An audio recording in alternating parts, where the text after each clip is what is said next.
today, pag-aaralan natin is law of exponents. So, first property of law of exponents, we have product of a power. So, a raised to m multiplied by a raised to n is equal to a raised to m plus n. So, meaning to say, kapag ang operation natin is multiplication, we are just going to add the exponent. Para mas maintindihan natin, gamit tayo ng example.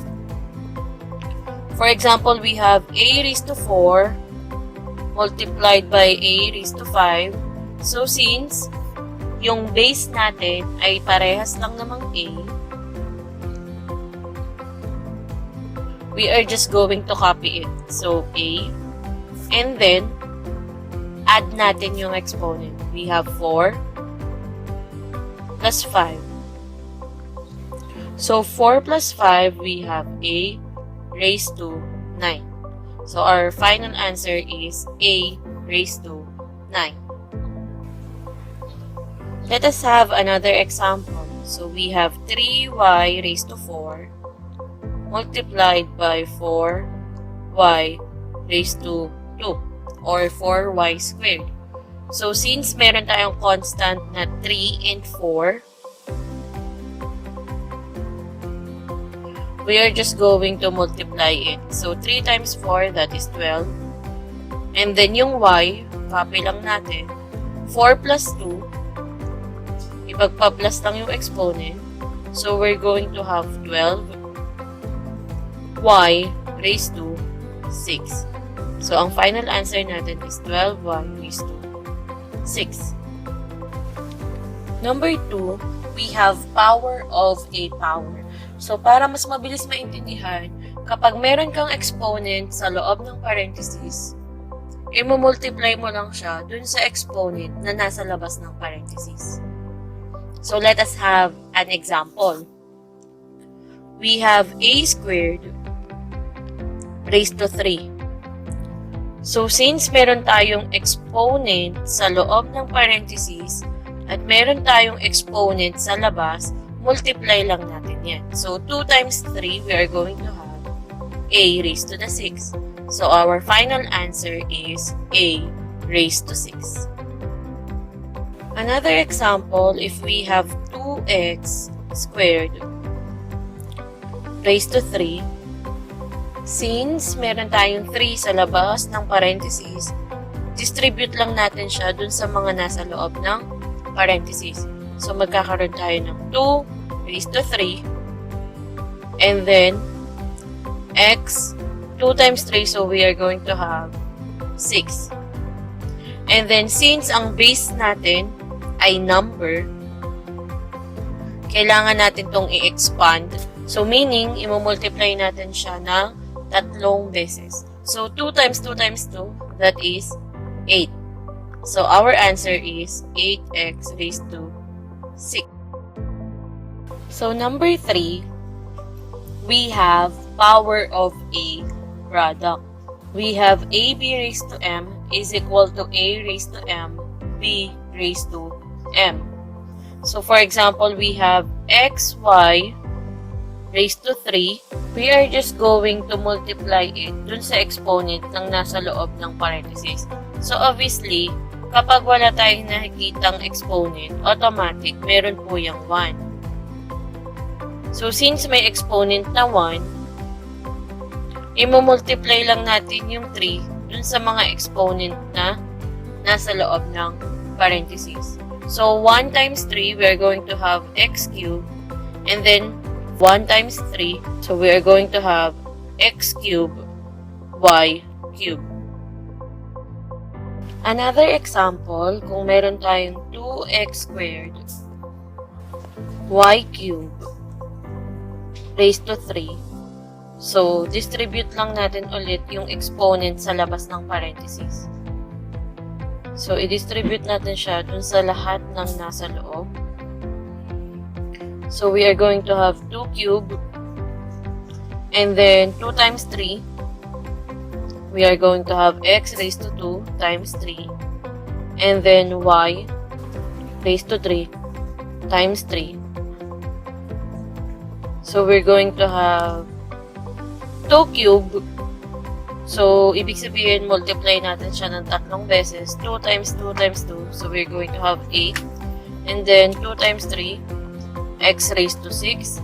And then, 3 times 3, we have y raised to 9. So, our final answer is 8, x raised to 6, y raised to 9. So, next, quotient of a power. So, if we have a raised to m over a raised to n, we are just going to subtract the exponent. So, it will become a raised to m minus n. If m is greater than n. So, if we have x raised to 8 over x squared, ima-minus lang natin yung exponent nila. So, magiging x raised to 8 minus 2. So, 8 minus 2, we have x raised to 6. Another example, if we have 2 raised to 10 over 2 squared. So, subtract lang natin yung exponent. We're going to have 2 raised to 10 minus 2 equals 2 raised to 8. And then, since number yung base natin, i-expand natin siya. So, ito times natin yung 2 ng 8 beses. So, we are going to have 256. Okay, next, we have quotient of a power. So, a raised to m over a raised to n is equal to 1 over a raised to n minus m if m is less than n. So, for example, meron tayong x squared over x raised to 7. Copy lang natin yung nasa law of exponent, which is 1 over a raised to n minus m.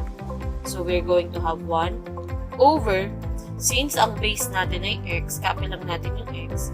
And then, mauuna yung exponent sa denominator, which is yung 7, bago yung exponent sa numerator, which is yung 2. So, we're going to have 1 over 7 minus 2, we're going to have x raised to 5. Okay, so this time, same example pa rin yung gagamitin natin. So, for example, we have x squared over x raised to 7. Pero, direct subtraction na yung gagawin natin. So, we are going to have 2 minus 7. So, that will be negative 5. But, we don't acknowledge negative exponent. Automatic lahat ng whole number or whole expression that is over 1. So, i-reciprocate lang natin siya. So, yung reciprocal niya para maging positive yung negative 5, we're going to have 1 over x raised to 5. So, since nag-reciprocal tayo, gumamit tayo ng reciprocal, ang final answer natin is 1 over x raised to 5. Magiging positive na yung negative exponent. Next, we have a raised to m over a raised to n if m is equal to n. Okay, ngayon naman, paano naman kapag parehas yung exponent ng numerator at ng denominator? So, for example, we have x raised to 5 over x raised to the 5th power. So, since parehas 5 yung exponent ng numerator at denominator, we are just simply subtract them. So, we're going to have 5 minus 5. So, obviously, that is 0. So, x raised to 0. So, kapag 0 exponent, it is equivalent to 1. So, kahit ano pa yung base niya, as long as 0 yung exponent, lagi siyang equal into 1.